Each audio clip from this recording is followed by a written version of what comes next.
Hello, everyone. I'm Brittany with Frog God Games, and today we're talking about the characters, story, and mythic lore of the Northland Saga with author Ken Spencer. So, what was your favorite part of the creation of this adventure? Well, for the two adventures in our first Indiegogo campaign, they were very different adventures. Spring Rites has a strong social component at the start. Our heroes are sent to guard the Jarl's three daughters while they pick flowers in a meadow at the edge of his territory. A very simple task, a very introductory sort of, I trust you well enough, but you're not really part of my household and hall yet. You can do this simple thing. Um, and in preparation for that was coming up with the personalities of the three daughters and how to make them distinct, but also how to make it easily runnable for the DM.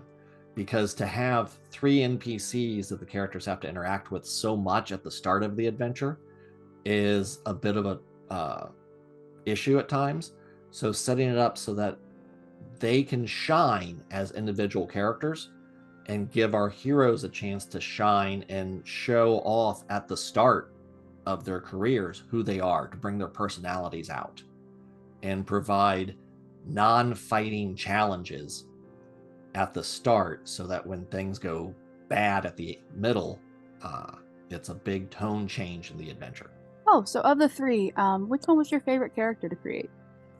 Phosphie, the middle daughter, is by far my favorite, because Phosphie's personality is she is she's approaching adulthood, but not quite into her, just in starting into her teenage years.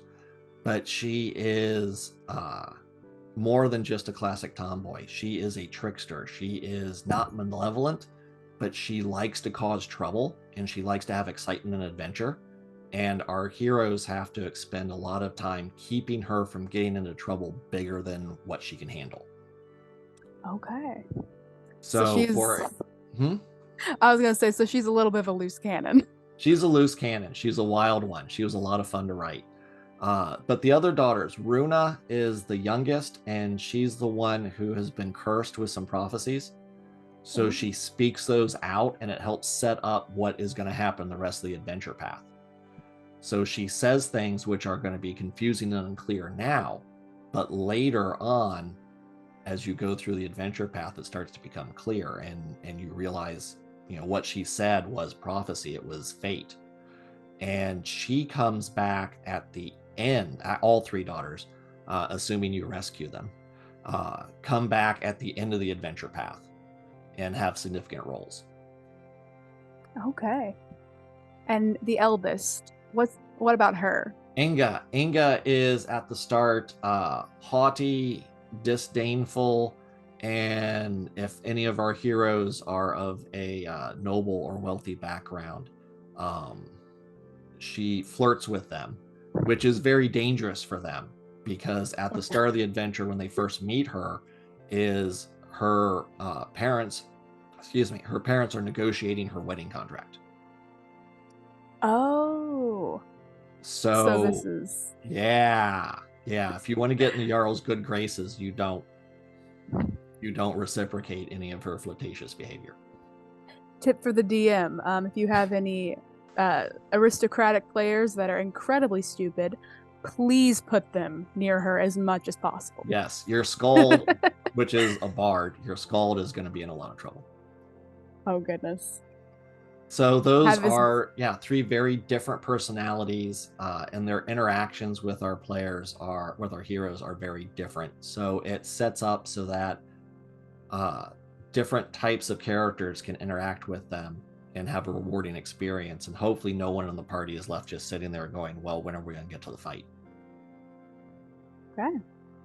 So, other than history buffs and people who love mythology, who would this adventure be for?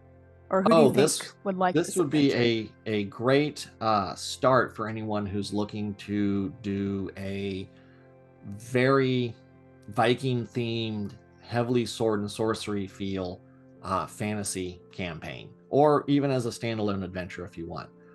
Spring Rites has this social aspect, and then things go dark in the middle, and you have to go and rescue these people who you've been put in charge of guarding. Spears in the Ice, which is the second adventure in the series, which is also in our Indiegogo campaign. It's a dungeon crawl on a haunted iceberg. Ooh. Yeah. So that one, designing this palace of ice that's been abandoned and is haunted, setting up so that our heroes are trapped and isolated on it, but not alone, because they have 4 companions. Again, looking to put social interaction into a dungeon crawl that's not negotiating with the monsters. So they are trapped on this iceberg with 4 companions, 4 fellow Hearthguard retainers of the Jarl. Because fate is an important reoccurring theme in the Norse sagas, these 4 are fated to die. Ooh. But of course, our heroes don't know that. So the GM gets to introduce these characters. Well, some of them introduced in Spring Rites, but gets to let our heroes interact, hopefully build some sort of emotional bond with these NPCs, and then savagely and brutally kill them.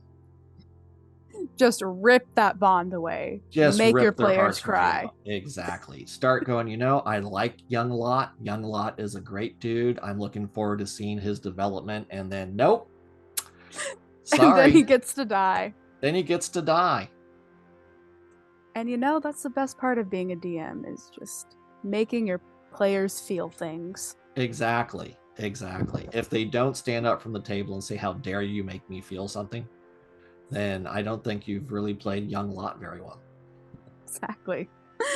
So, other than the vast amounts of just lore and characters in this world, can you tell us a little bit about the setting and the monsters that we'll run into? Sure. So the player's guide is part of this Indiegogo, and it's got a small overview of the setting. So the Northlands are part of Frog God Games' larger Lost Land setting, but it's an isolated and almost cut off part of it. Not many people travel to the north, but the Northlanders travel elsewhere, much like the Norse did during the Viking Age. The Northlands is populated largely by humans. There are small communities of dwarves and occasional wanderers of other playable ancestries, but they're not a major part of the story. You can play them, but they're not going to fit into the setting as tightly as a human. There's also an elf-like people who live just north of the main part of the Northlands called the Nooklanders. They are reindeer herders, and they ride reindeers into war. That's amazing. War reindeers. They're allied to the Northlanders. The overarching theme of the Northlands, as far as your villains, are the 2 demon lords. Althanok, who's the demon lord of ice and snow, who seeks to destroy the world by coating it in eternal winter. And Shibboleth, who is the demon lord of beasts, who seeks to destroy civilization and turn all humanity back into savage beasts. So they keep popping up. They're major figures within the Northlands, and they serve as villains in addition to your classic Norse monsters. We've got trolls, we've got giants, we've got sea serpents, we've got mammoths, we've got giant bears. I love dire monsters, dire animals. I mean, every animal that I could put in, I'm like, well, a grizzly bear's big, but can I make it bigger? A moose is a pretty nasty critter, but what if it was 20 feet tall? That sounds like my kind of party. Exactly. And we draw monsters from Norse myth. The main villain of Spring Rites is an Ogilvith, which is a person who's dabbled in the dark side of the occult and magic. Okay. So she's the main villain with her allies, but you encounter other foes there depending on how you go through the adventure. There's a bit of a hex crawl segment to it. Spears in the Ice, you face some of Althanok's minions. Frozen zombies. uh, frozen prehistoric monsters who have been frozen and reanimated as ice zombies, uh, living statues of ice that come to life and fight you. So there is all sorts of fun critters for the DM to play with, for the characters to get to battle, and just for everyone to have a good time. Exactly. I try and fit in 3 to 5 new monsters every adventure. And by new, I mean sometimes drawn from one of our Tome of Horrors books, but 3 to 5 monsters who, if you are the GM, you now have not just an adventure that you ran, but you've got monsters you can use again and again. That's amazing. I know we're running a little low on time, so before I close this out, is there any topics you wanted to touch on that we haven't touched on yet? Sure. There's 3 products in this Indiegogo campaign for Northlands Saga, Lord of Ice and Cold. It's our new put together Northland Saga. We're reusing some of the old adventures, but they're being revamped. They're a director's cut. We're adding new adventures to the series as well. Our 3 products are the introductory adventures Spring Rites and Spears in the Ice. And our source book for this outing is The Player's Guide to the Northlands, which includes new playable ancestries or races, species, whatever your system is calling them, as well as new character classes and options, an explanation of what it's like to be a Northlander, and an overview of the Northlands as a setting. And we're also offering free, if you go to the Indiegogo campaign site, at the start, we're offering the Northlanders Trinkets table. For those, it's random things that might be found in Northlanders' pockets or small minor items your characters may find. If you're playing 5e, you wear on the trinkets when you make a character. It's a trinket table for them. And then at the midpoint of the campaign, we're going to be offering Secrets of City of Halstead, which is a short PDF of the city Halstead, which is close to, it's where our story starts. So it's an entire city laid out for you with a beautiful map, and it's a place to start your adventures from. So those will be offered for free. All of this will be in 5e compatible, Classics and Crusades, and Old School Essentials. So if you would like an archaeological, historical, and literary take on Northern European mythology, then feel free to check out on our Indiegogo The Northlands Saga by Frog God Games. Thank you, Ken, and we look forward to seeing you next time.